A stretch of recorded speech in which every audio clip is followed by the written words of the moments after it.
Eu vou fazer a pergunta sobre seleção, porque você passou, né, 2 vezes na seleção sub-21, né, como assistente e depois, mais recentemente, como técnico principal.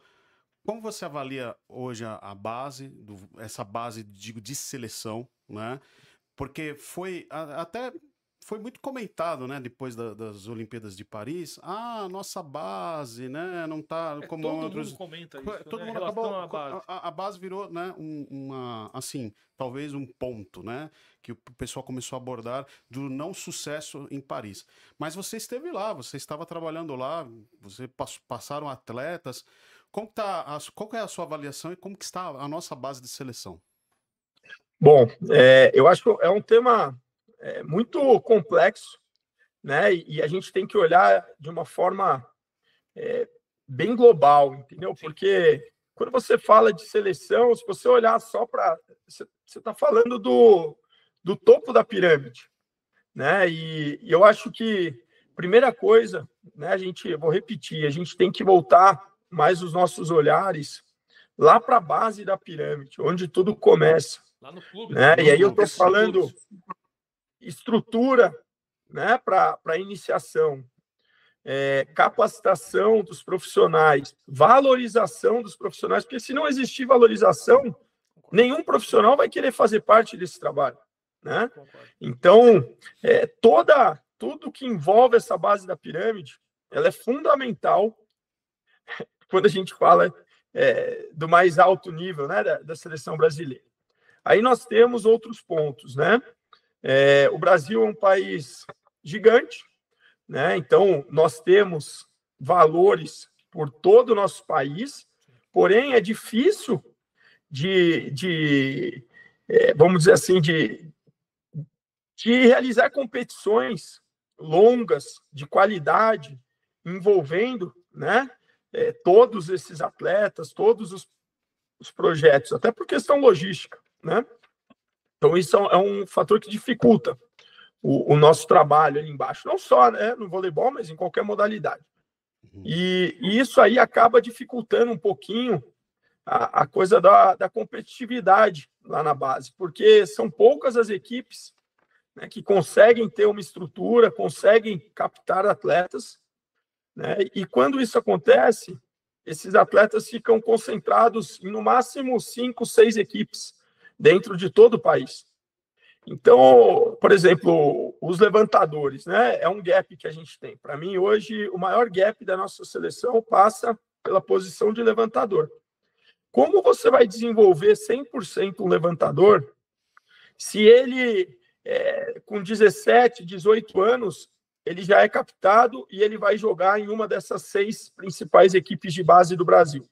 Ele vai estar atuando ao lado dos principais atacantes. Isso não é bom para o levantador, porque é fácil, ele bota meia bola para um lado, meia bola para o outro, entendeu? Então, ele não tem que criar, ele não tem que inventar situações, então ele não tem toda a tua, como posso dizer, ele não é forçado a extrair o máximo do teu potencial, né? Então, a gente está falando aí de poucas competições, né? E poucos clubes concentrando os melhores atletas. Isso é ruim, né? Além disso, a gente, falando em seleção brasileira a nível internacional, é fundamental que possibilite, a CBV possibilite rodagem para esses atletas, e eu fiz parte, 2022, 2023, a CBV está olhando para isso, né? Para vocês terem uma ideia, no ano de 2022, nós fizemos em 3 meses de preparação, que é um período curto também, né? Mas suficiente. Mas nós tivemos, em 3 meses, a possibilidade de fazer 36 jogos de qualidade, né? Pudemos jogar a Copa Pan adulta com time juvenil. E esse time juvenil era Arthur Bento, Samuel, os 2 que estão comigo aqui no Minas hoje. Maicão, era o Thierry, o Ítalo de Campinas, era o Bergman, né? O levantador que agora está jogando em São José dos Campos, o Gustavo. Então, você vê como esses meninos, em um curto espaço de tempo, tendo a possibilidade de jogar, vão estar mais prontos, vão estar mais capacitados para estarem brigando, pelo menos, por posição em seus times também, falando de Superliga A. Né? Mas o fato é que na base se joga pouco. Né? São poucos os clubes, não existe muito incentivo também para os clubes. É um custo elevado de federação, um custo elevado de logística, e você não consegue um patrocínio específico para a base. Você não tem retorno financeiro. Então é só gasto. Não tem visibilidade também, né, Gui? Esse é a questão, né? Não tem.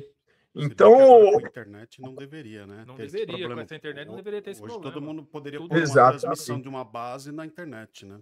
No YouTube. Exatamente. Mas o fato é que você chega no campeonato mundial, e aí eu posso falar, eu estive lá, né? Nós disputamos um campeonato mundial de igual para igual, né? Vencemos a Itália, que é uma seleção muito forte. Sim. Tanto é que tem 3 atletas dessa geração que hoje são protagonistas na seleção italiana adulta, né? O levantador, o Bonafonte, o Porro e o Bovolenta, o oposto. Né? E, além disso, é o líbero também, que é o líbero do Trentino. São jogadores já em destaque na Liga A italiana e fazem parte da seleção adulta. E 2 deles estavam na Olimpíadas. Mas uma seleção forte que nós conseguimos a vitória, né? Nós ganhamos dele um jogo, mas perdemos no jogo decisivo. A Argentina, a mesma coisa. E os jogos decididos no detalhe. E faltou para os nossos atletas essa vivência da competitividade.